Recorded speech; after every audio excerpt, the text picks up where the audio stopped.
Florida, dentro de los Estados Unidos, está siendo el epicentro de la debilidad del mercado inmobiliario. Es ese núcleo que está demostrando junto a Texas que efectivamente en los Estados Unidos el sector inmobiliario está afectado. Vamos a analizar en detalle cuáles son los factores que nos han llevado a este punto, cuáles son las zonas que nos han llevado a este punto, porque no son todas las zonas de Florida, y vamos a analizar cuáles son los productos. ¿Por qué los productos? Porque no todos los productos están funcionando igual. Eso es lo importante de tu poner la lupa, revisar y entrar lo más profundo que puedas, porque cuando se habla de una crisis, no es una crisis generalizada, pero puede haber subyacente algo que pueda generalizarse. Por eso tenemos que analizar punto a punto, detalle a detalle, y ir creciendo en ese análisis para que no se nos quede nada por fuera y podamos llegar a la conclusión. Sin embargo, también vamos a analizar cómo estos 5 años han sido unos 5 años de gran bonanza dentro de la Florida, cómo el real estate ha sido un gran negocio para el que compró su vivienda, para el que es dueño de su vivienda y está ahorrando mucho dinero sobre ella, y adicionalmente para el inversor, porque también es muy importante saber que el real estate, sea lo que sea, es una fuente de riqueza fundamental para los Estados Unidos y lo seguirá siendo. Estas son las cosas que estamos viendo nosotros en dónde vivir en Miami Real Estate. Invierte en Miami Real Estate. ¿Por qué? Porque estamos todos los días con nuestros clientes y adicional entramos en el estudio de cada uno de los detalles, porque como agentes inmobiliarios es una fortaleza. Quitarte a ti la mayor cantidad de riesgo a la hora de comprar, vender o rentar una propiedad en la Florida. Como siempre, mi persona Gabriel Peroso, estoy acompañado con mi amiga y socia Yanixa Molina, es un gran placer estar con ustedes el día de hoy.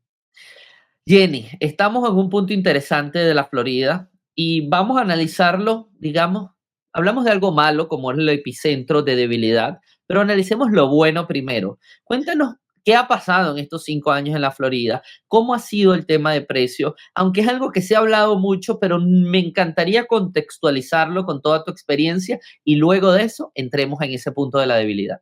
Sí, y como lo acabas de decir, hemos hablado bastante de este aspecto de la ciudad. Sabemos que Miami como tal, antes de la pandemia, era una ciudad que brillaba, pero tenía una debilidad o ventaja, como tú lo quieras ver, que era que su bien inmueble era bastante económico comparado con el resto de la nación. Cuando vino la pandemia y tuvimos aquellos movimientos demográficos, pues muchas personas se vinieron para Miami haciendo que el mercado inmobiliario aquí realmente subiera de precio considerablemente. Y de hecho traemos este artículo de Silo que nos habla de, brevemente le voy a decir, qué es lo que ha pasado, número uno, con los precios. Y aquí dice, las propiedades de Miami fueron las máximas ganadoras. Los valores de las viviendas del área metropolitana de Miami aumentaron 61.1% y están comparándolos con febrero del 2020.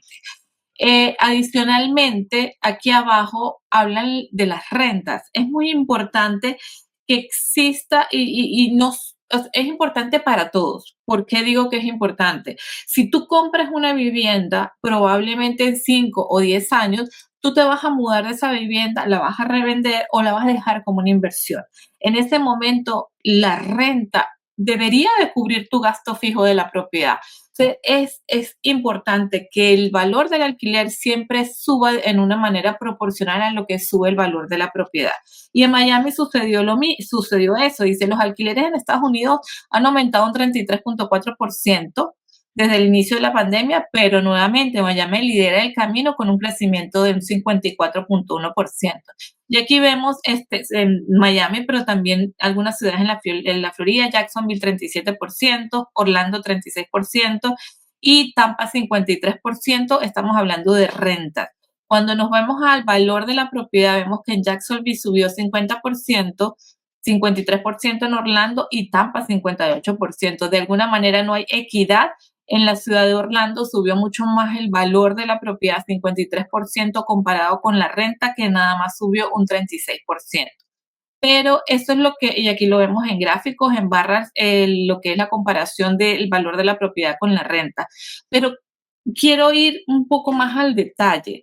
Esto me incluye en 5 años. 5 años que lo repetí al principio del artículo, subieron muchísimo los precios de la ciudad de Miami. Pero en este último año, ¿qué ha pasado? Y venimos a la aplicación que nosotros utilizamos, y en el último año los precios en la ciudad de Miami han aumentado simplemente un 3.3%. Es estamos volviendo a la normalidad. Usualmente, si vamos al histórico, los precios de Miami aumentaban anualmente un poco más del 3.3%, pero estos son los aumentos normales y regulares que vimos antes de la pandemia en la ciudad.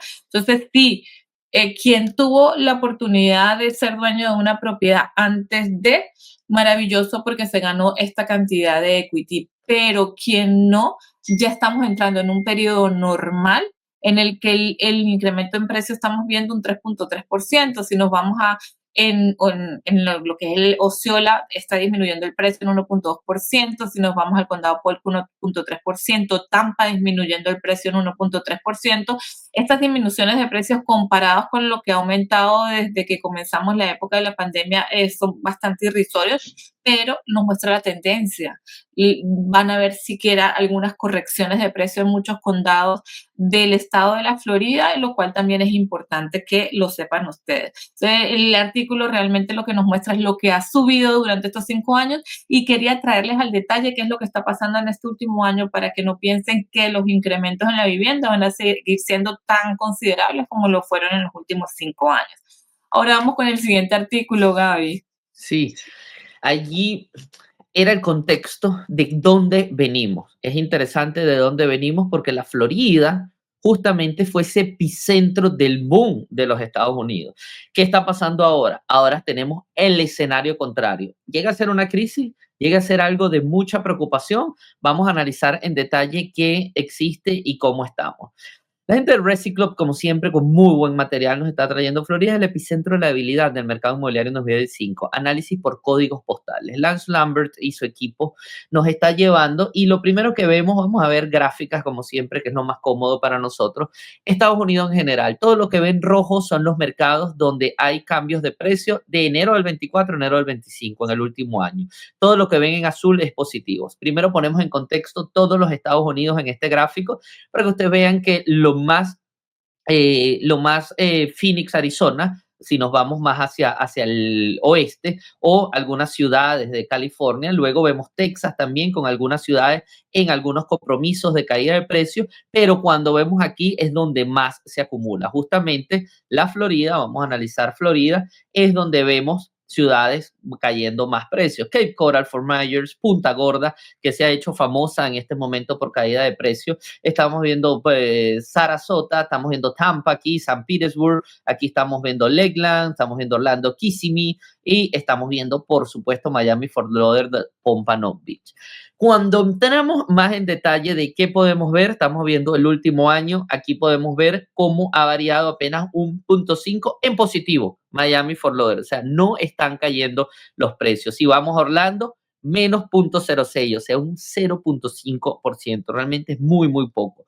Los únicos donde habría algo de preocupación, Sarasota con 6.2 y Punta Gorda con un averaje de 8.2, es el que es más significativo. Sin embargo, son ciudades donde hay muy poca población, donde hay muy pocas unidades de vivienda y no termina siendo una gran preocupación. Si ustedes ven el inventario activo de viviendas aquí, como dicen, Punta Gorda, está en 4.147 unidades. Es decir, el inventario está 0.7 por encima de lo que estaba en el 2019. No es de gran preocupación, estamos poniendo en compromiso 4.000 unidades de vivienda, cuando sabemos que en todos los Estados Unidos hay 1.200.000 viviendas de inventario, 4.000 en un mercado específico donde está pasando esto no forma parte de una crisis generalizada. Eso es lo primero que tenemos que ver. Si vemos el plano de los Estados Unidos, Florida tampoco está en una crisis respecto al resto. Cuando vamos ya a más detalle y entramos a ver el single family home, porque hay que aquí hacer una diferencia importante.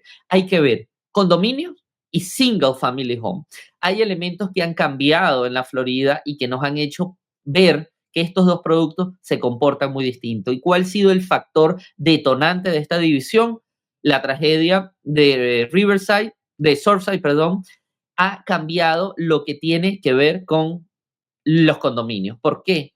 Luego de que se cayera el edificio por temas de mantenimiento y murieran aproximadamente 100 personas, lamentable suceso, cambiaron las normas. Y esto hizo que los condominios sufrieran mucho más estrés financiero y ese estrés financiero de seguros, de reserva, de certificaciones ha hecho que los condominios estén en muy mala posición porque los HOA o las asociaciones han subido, han sido mucho más estrictas y han hecho que esto sea menos apetecible al público. Entonces, cuando analizamos Single Family Home y vemos aquí por zip code, podemos ver que toda la costa oeste en Single Family Home han sufrido una caída de precios. Recuerden, estamos hablando enero 24, enero 25, han sufrido una caída de precio. Aquí lo podemos ver más en detalle, el Cape Coral 7.2, 6.9, estamos viendo, bueno, básicamente Citgo, todo lo que es rojo es bajada. Cuando vemos el sur de la Florida, todo lo que tiene que ver con Miami y sus alrededores, estamos viendo que efectivamente aquí siguen habiendo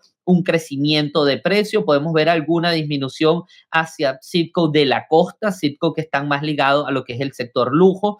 Podemos ver los Cayos también disminuyendo un poco de precio, pero en general se mantiene sólido en el último año en el rubro de single family. Sin embargo, cuando estamos viendo condo, vemos mucho más rojo. Aquí podemos ver cómo está funcionando. Vean aquí los colores más rojo y mucho amarillo. Cuando vemos aquí mucho más rojo y no vemos casi azul. Vemos azul en algunos sectores del sur de la Florida, pero en general estamos viendo mucho más rojo. La costa oeste se ve muy roja. Aquí estamos viendo caídas de 13, 12, 10, estamos hablando de toda la costa, 10%, 9%. Si nos vamos hacia la zona de Miami, igualmente hacia la costa, vemos disminuciones, 6, 5, 7.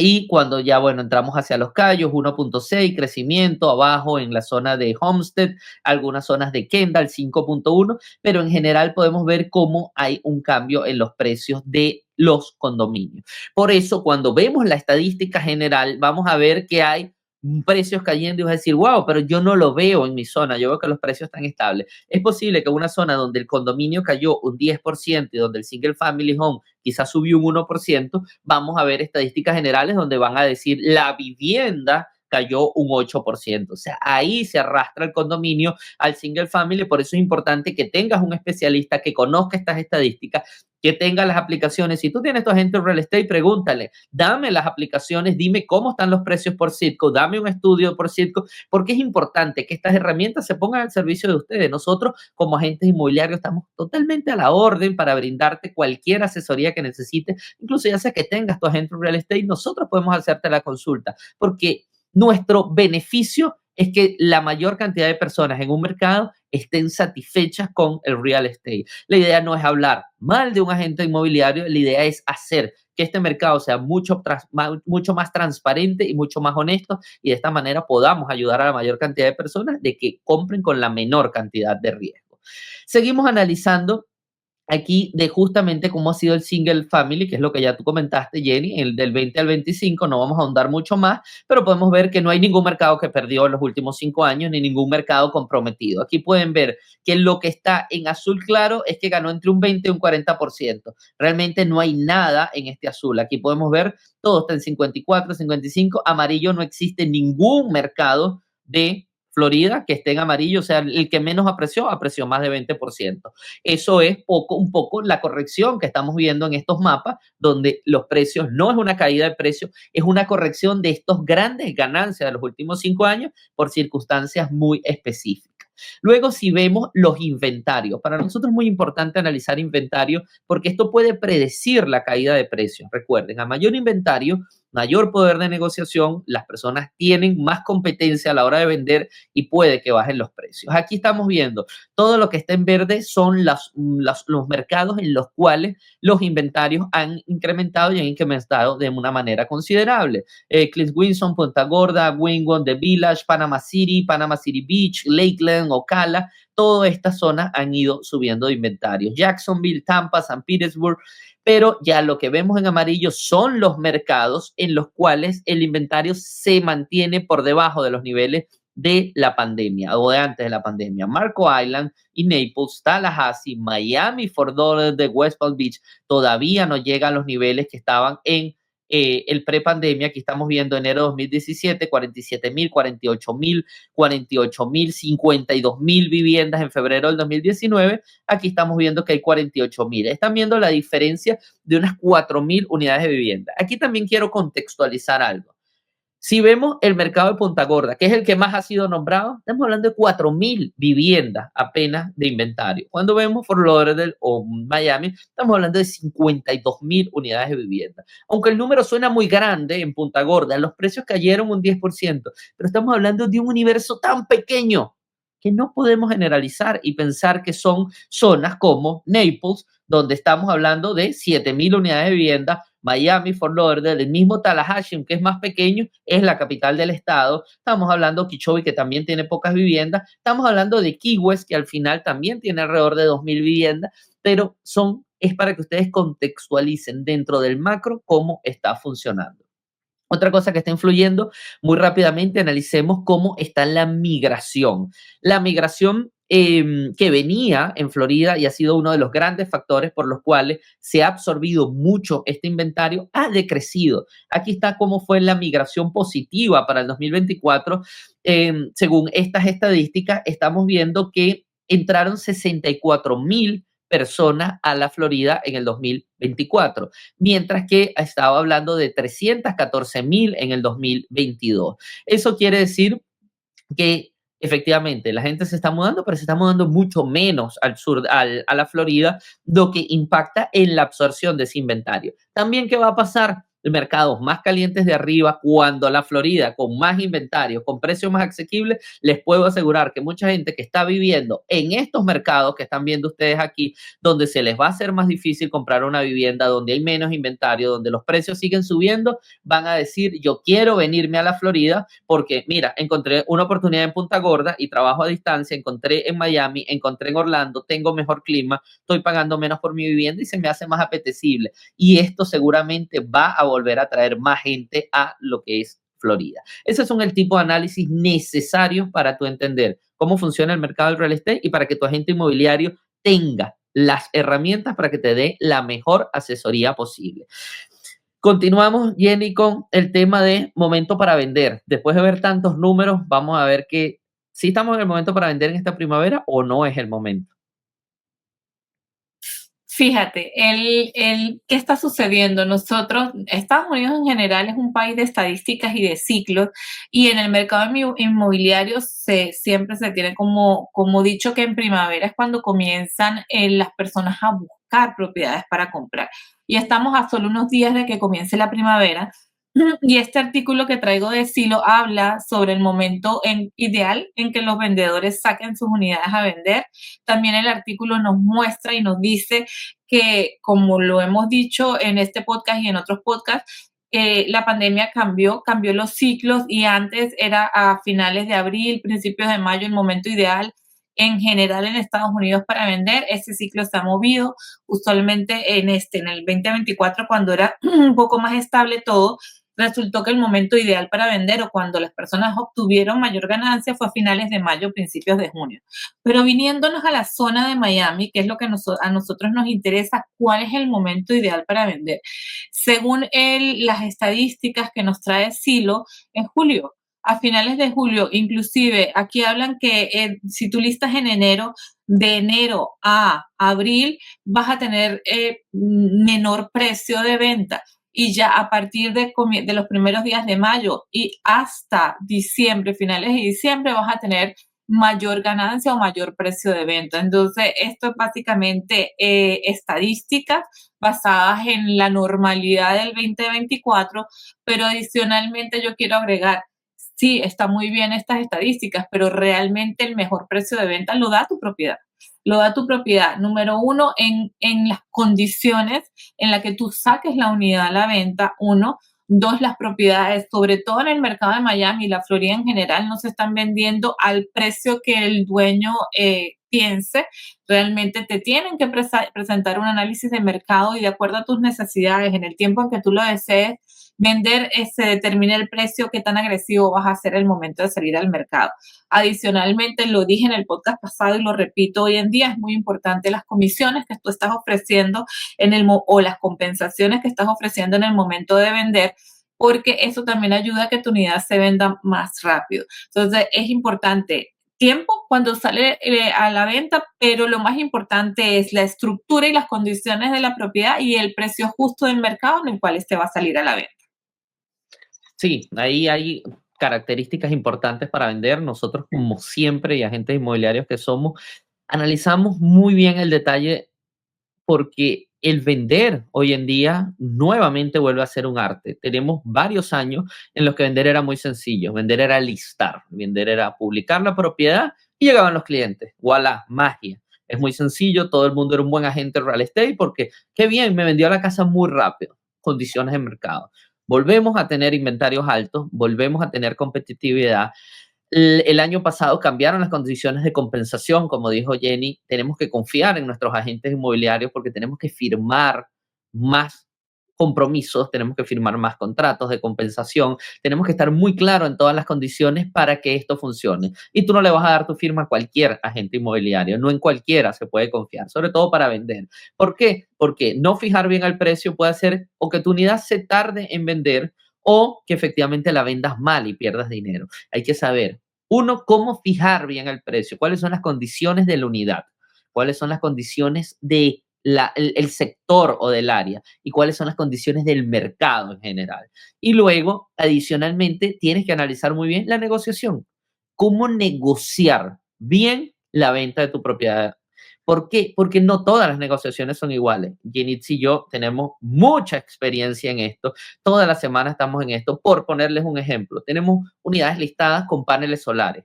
No es lo mismo listar una unidad con paneles solares en la mitad de Hialeah, donde la cultura indica que eso puede ser un problema futuro, que listar una propiedad con paneles solares en Massachusetts. Sí, que muy probablemente la gente tiene muchas más ganas de el verde, entiendo, un panel solar, no me da miedo, lo hago. Quizás acá en Hialeah a nosotros se nos hace un reto, porque no todo el mundo dice eso es algo bueno. No, eso es súper complicado, eso es una renta. Entonces tienes que saber cómo negociar, cómo vender bien ese panel solar que forma parte de la casa y que no se lo puedes quitar y tu expertise es lo que va a marcar la diferencia. Otros casos es representando a inversores cuando tú vas a comprar una unidad de inversión y te dan unos números, te dan unas condiciones, pero saber negociar. Resulta que cuando tú tienes 5 unidades, 4 unidades, 2 unidades y tienes que negociar, quizás tú estás negociando sobre una fotografía porque no has entrado a todas las unidades de vivienda porque resulta que esas unidades de vivienda tienen inquilinos adentro.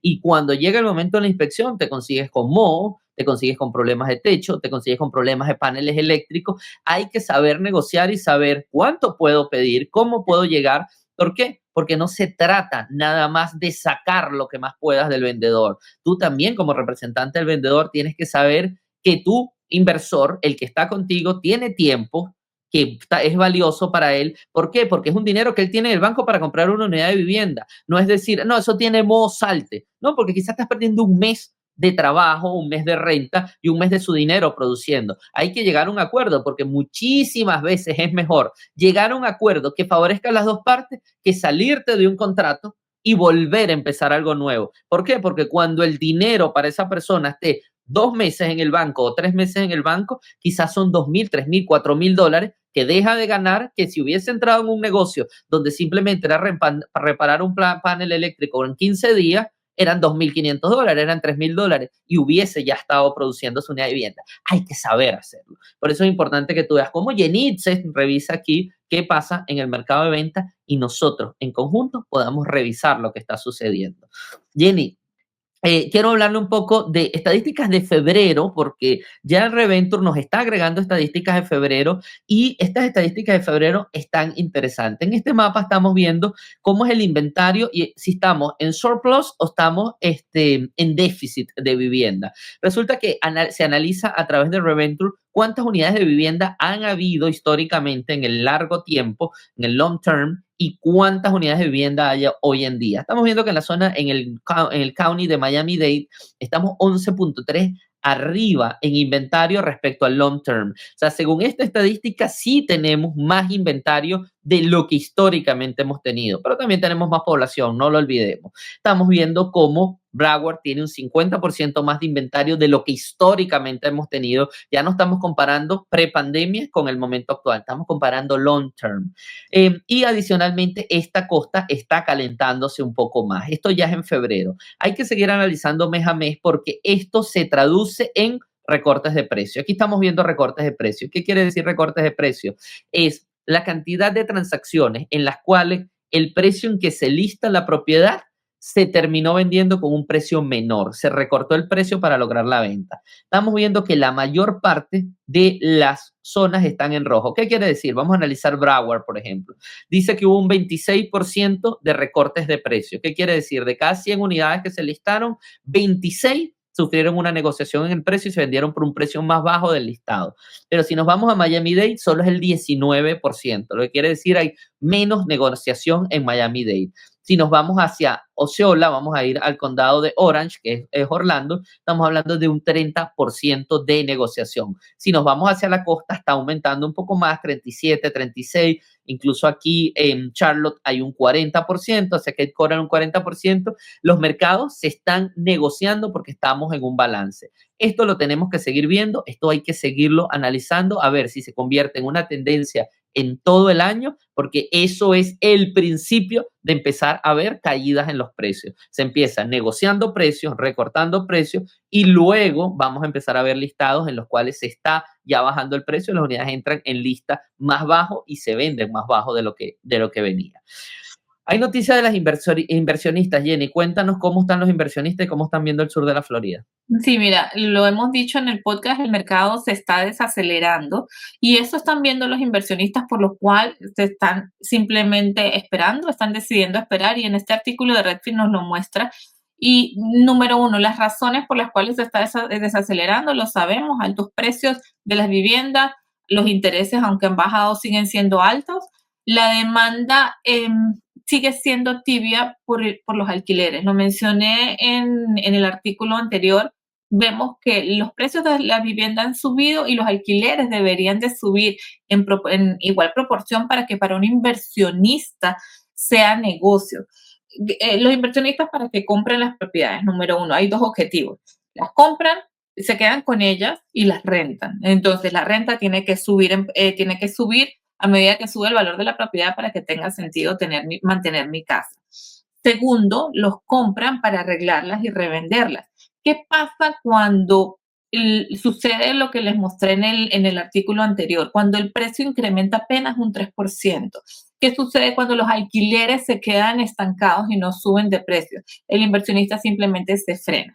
El inversionista se frena y si a esto le sumamos la incertidumbre económica y política que está sucediendo, que pues aún no llegamos a tener alguna estabilidad que nos dé la seguridad de que los precios van a comenzar a aumentar de manera normal y los precios de las propiedades y los alquileres también, entonces simplemente los inversionistas se frenan un poco.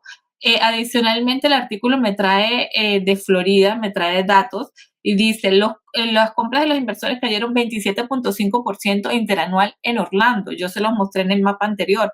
En el mapa anterior me mostraba que los precios de las viviendas en Orlando aumentaron 50%, mientras que los alquileres solo un 30%.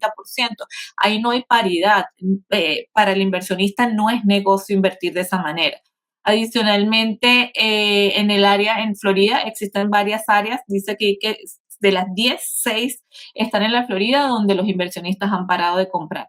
Y por último, los condominios. Gabriel nos lo explicó hace un momento, los condominios están dejando de ser negocio porque todas estas regulaciones nuevas que no están cumpliendo los condominios por los problemas que tengan en sus asociaciones o en su economía, pues esto trae consecuencias y simplemente no los ven como una buena adquisición. Dice, las compras de los condominios por parte de los inversores caen al nivel más bajo en 12 años, en el cuarto trimestre que terminó en el 2024.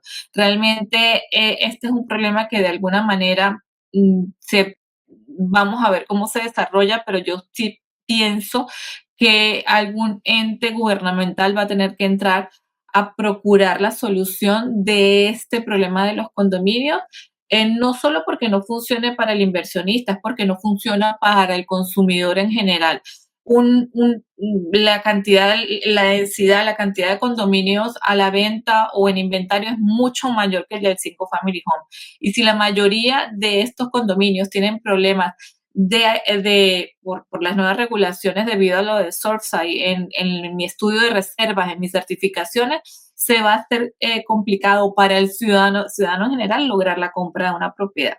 Entonces, realmente esto es lo que me trae el artículo, habla de los inversionistas, pero mucho de esto que está sucediendo al inversionista, vuelvo a repetir, sucede de la misma manera para ti como primer comprador, porque aunque no tengas propiedad y la vayas a comprar por primera vez, al final en 5 años o en 6, 7 años esa propiedad se va a convertir tu primera inversión. Entonces, tiene que funcionar, los números tienen que funcionar. Nosotros a nuestros clientes le hacemos análisis de renta, así sea su primera unidad, verificamos si la renta va a sopesar el gasto fijo de la unidad para darle mayor seguridad a los compradores. Entonces, vamos a ver qué sigue sucediendo con los inversores y con el mercado inmobiliario en general. Correcto, cerremos el podcast, Jenny. Ya llevamos overtime aquí. Cuéntanos cómo cerramos este podcast. Mira, nosotros estamos, las personas que nos escriben, es muy fácil contactarnos. Abajo está el link a nuestro WhatsApp directamente. Las personas que nos han contactado saben la dedicación y la transparencia con la que nosotros le damos la información y le decimos nuestra mejor opinión. Fíjate, todos los días nosotros leemos estadísticas, vemos hacia dónde van los números, sabemos de los tipos de productos y te podemos dar el mejor consejo para que tú tomes la decisión. No todas las personas están preparadas para comprar, pero sí estoy segura que todas las personas en algún momento de este año, del año que viene, de su vida, quieren comprar un bien inmueble. Y lo ideal es saber cómo tienen que prepararse de la mano de una persona experta que sabe cómo se mueve el mercado inmobiliario donde desean tener su unidad, tener su casa o su propiedad de inversión. Nosotros estamos a la orden aquí en Invierte en Miami y Dónde Vivir en Miami Real Estate. Es así, Jenny. Muchísimas gracias a todos los que nos ven. No dejes de darle like con el pulgar hacia arriba, le indicas a la plataforma contenido de calidad. Debe ser difundido y YouTube se llene de buen contenido y no contenido que lo que venga es a alarmarte y a decirte que todo está horrible porque no funciona así. Hay cosas buenas y hay cosas malas y siempre hay que decirlo con claridad y honestidad. Si quieres compartir esto, compárteselo, envía a alguien que le pueda interesar porque es material de mucha calidad que hacemos semanalmente para ti. Y por supuesto, no dejes de suscribirte a nuestro canal y activando la campanita no te perderás nada de nuestra podcast que estamos haciendo a la semana, nuestro podcast de la realidad de los Estados Unidos, de la Florida y el podcast financiero. Muchísimas gracias una vez más. ¿Dónde vivir en Miami Real Estate? E invierte en Miami Real Estate. Transparencia total.